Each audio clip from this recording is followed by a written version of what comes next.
Baik, kita lanjutkan ke siklus sel pada manusia. Nah, siklus sel pada manusia melalui ada siklus mitosis dan juga ada siklus meiosis. Nah, kita masih di siklus mitosis dulu ya. Untuk siklus ini sebenarnya pada setiap makhluk hidup tidak sama, tapi khususnya untuk manusia terjadi sekitar 18 sampai dengan 24 jam.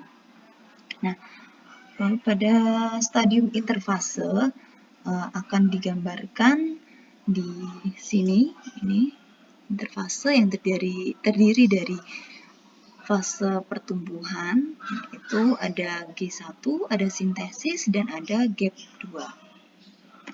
Nah, fase pertama yaitu fase kekosongan yang berlangsung rata-rata 12-24 jam. Nah, fase ini disebut demikian karena selama fase ini tidak ada kegiatan pembelahan nukleus. Nukleus membesar dan sitoplasma bertambah karena di sini akan terjadi proses pertumbuhan. Nah, kalau kromosomnya belum tampak, jika diamati di bawah mikroskop cahaya ya, kecuali kalau ada pembentukan asam ribonukleat atau RNA dan juga asam aminonya atau protein. Nah, selain itu pada gap 1 di situ akan terbentuk enzim seperti enzim yang dibutuhkan untuk replikasi ADN, kemudian protein yang juga mungkin akan digunakan untuk merangsang terjadinya pembelahan nukleus, kemudian tubulin dan protein yang akan membentuk spindle.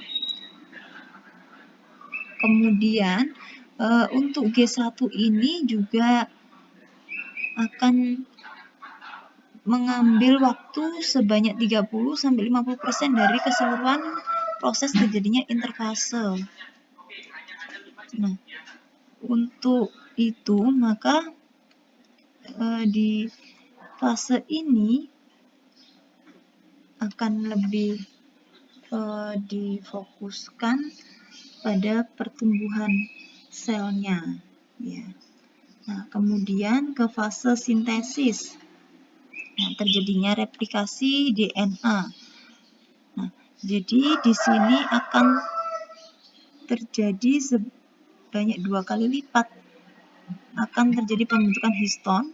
Nah, setiap kromosom itu terdiri dari 2 kromatid yang kemudian memiliki sentromer secara bersamaan, dan pada stadium sintesis ini terjadinya memakan sebanyak 35-45% dari siklus interfase.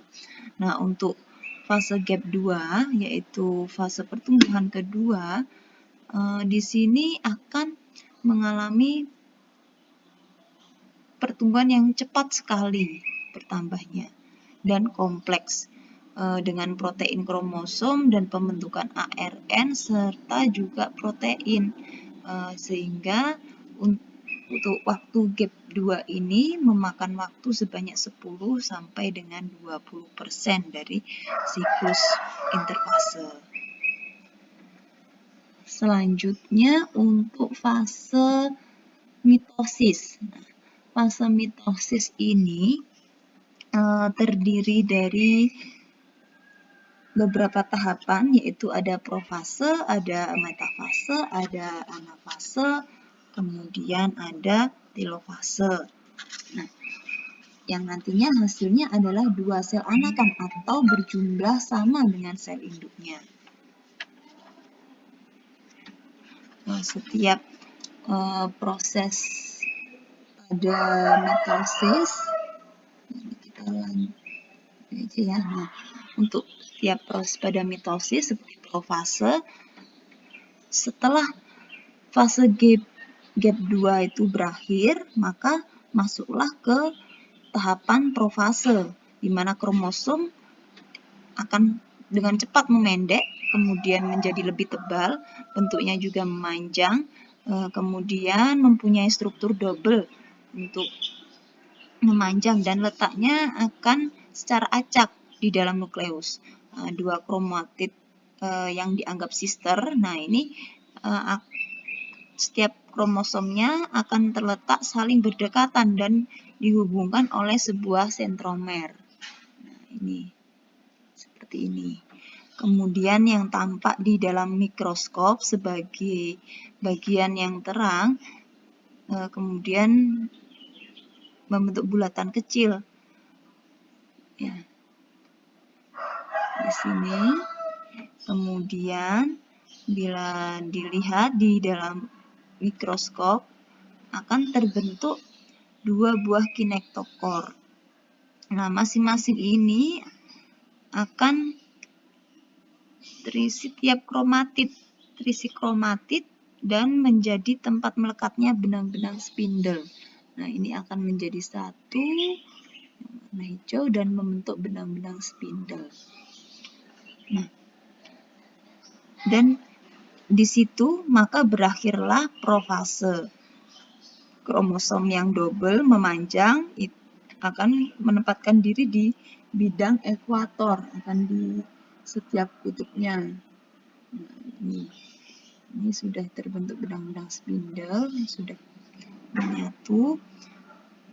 Kemudian akan masuk pada tahap metafase di sini.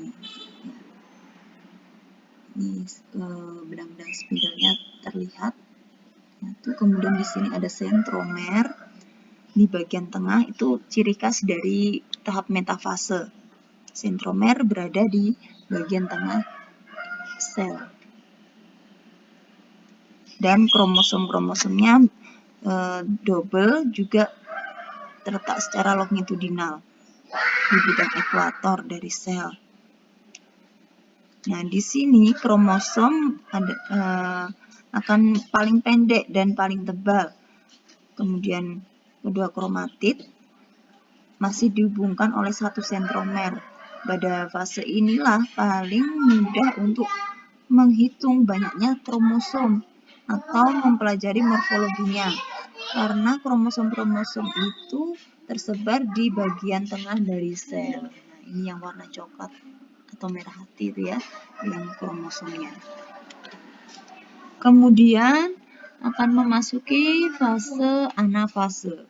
Di anafase terdapat dua kromatid dari metafase yang berpisah, kemudian akan bergerak sebagai kromosom anakan dan akan menuju ke masing-masing kutub. Nah, akan bergerak ke masing-masing kutub. Ini anafase. Dia sudah terpisah kromosomnya, kemudian mengarah ke kutub yang berbeda.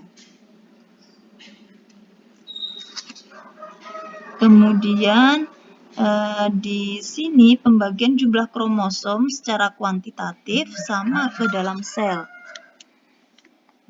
Nah, itu nanti yang disebut dengan sel anakan. Selanjutnya akan masuk ke telofase. Nah, di sini sudah terbagi menjadi dua bagian. Sel anakan memiliki jumlah kromosom yang sama. Nah, kemudian terbentuklah juga membran nukleus yang baru dari bahan sisa membran nukleus yang lama, atau juga berasal dari retikulum endoplasma. Dari bahan yang terbentuk baru, kemudian di sini spindlenya akan menghilang dan nukleus dibentuk oleh bagian organizer nukleola. Kemudian dari sebuah kromosom di sini akan menjadi dua sel anakan yang sama. Ini akan mengalami sitokinesis, terbagi. Selnya akan terbagi. Tahap telofase terbentuklah dua sel yang sama atau sel dengan jumlah yang sama dengan induknya.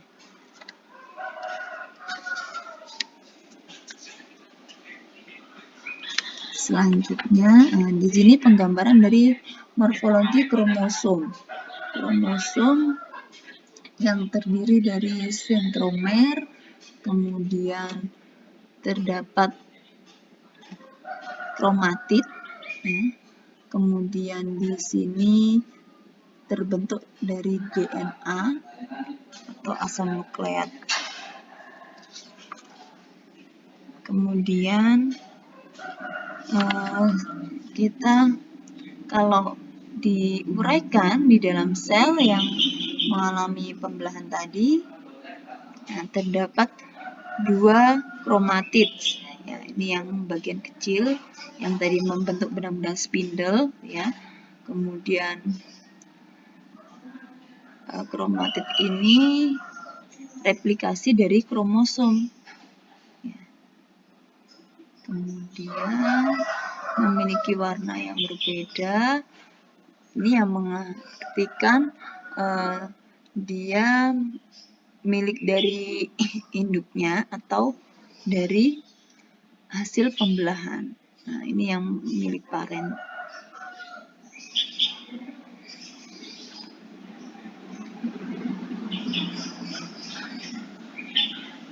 Nah, selanjutnya adalah meiosis. Meiosis ini pembelahan sel, tidak semua sel di dalam tubuh, tapi hanya sel-sel reproduksi, kemudian pada saat hasil terjadinya fertilisasi, nah itu terjadinya pembelahan secara meiosis. Seperti pada organ, kalau pada wanita di ovarium, kemudian pada laki-laki pada bagian testis. Ini untuk siklusnya sama, ada profase, ada anafase, telofase, dan ada profase, metafase, anafase, dan telofase. Dan yang membedakannya adalah hasil sel anakannya. Untuk meiosis juga mengalami fase interfase, masa istirahat.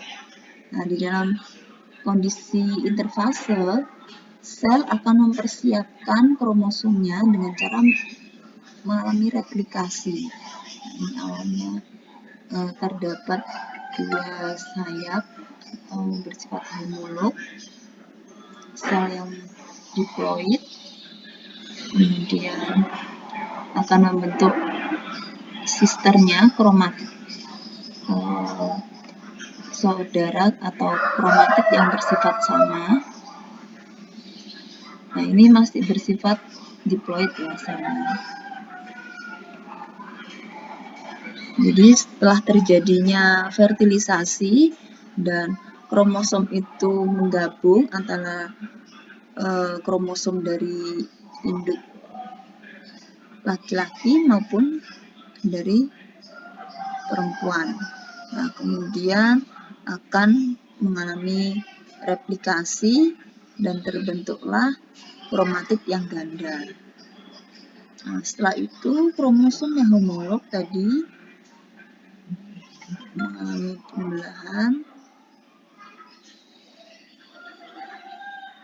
dia akan membelah, kemudian menjadi haploid. Jadi pada saat meiosis ini mengalami 2 tahapan.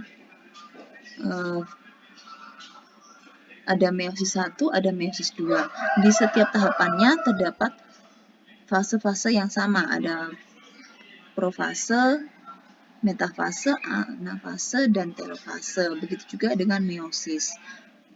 Dan yang membedakan adalah sel anakannya.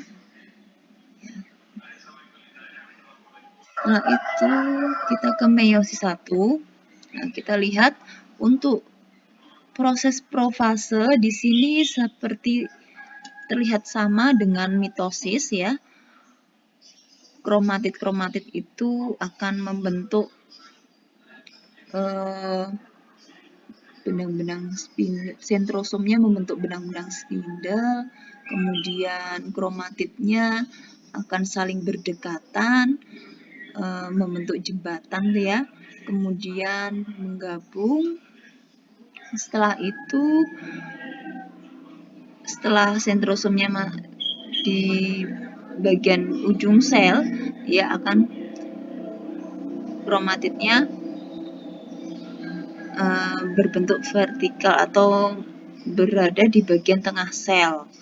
Nah, itu sudah masuk masa metafase. Nah, setelah itu, setelah saling bertukar pesan, nah di sini akan terjadi apa? Mix antara DNA sel induk 1 dan sel induk 2. Nah, itulah yang mengakibatkan adanya penurunan sifat antara gen ayah dan gen seorang ibu. Nah, di situ kemudian setelah itu kromatidnya akan berpisah. Ini menandakan masuk ke masa anafase. Akan menuju setiap sentrosom. Kemudian akan terbentuk sitokinesis, yaitu terjadi pembelahan sel. Dua sel anakan akan berpisah dengan bagian yang sama. Nah, setelah terbentuk dua sel anakan, akan masuk ke meiosis kedua. Di meiosis kedua ini terjadi di dua sel, terdapat dua sel. Kemudian metafase, anafase terjadinya sama, telofase, hanya yang membedakan di sini adalah jumlah sel anakan. Kalau pada meiosis 2 menghasilkan 4 sel anakan yang bersifat haploid ya.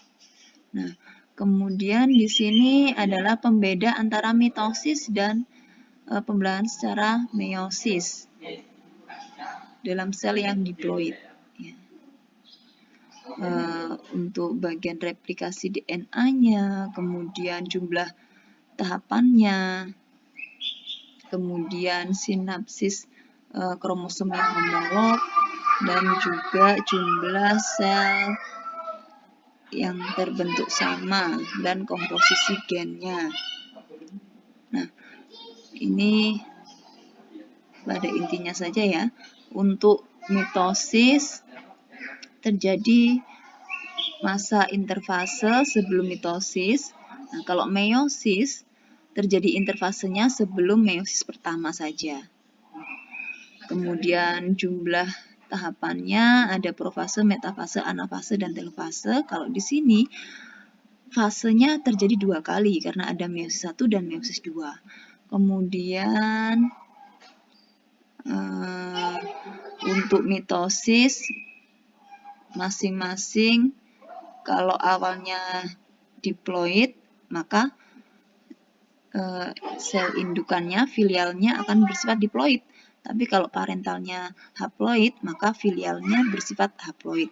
Namun kalau meiosis yang tadinya bersifat haploid, dia akan menghasilkan diploid, kemudian di meiosis 2 akan menghasilkan sel anakan yang haploid. Kemudian di sini terjadinya di dalam tubuh untuk mitosis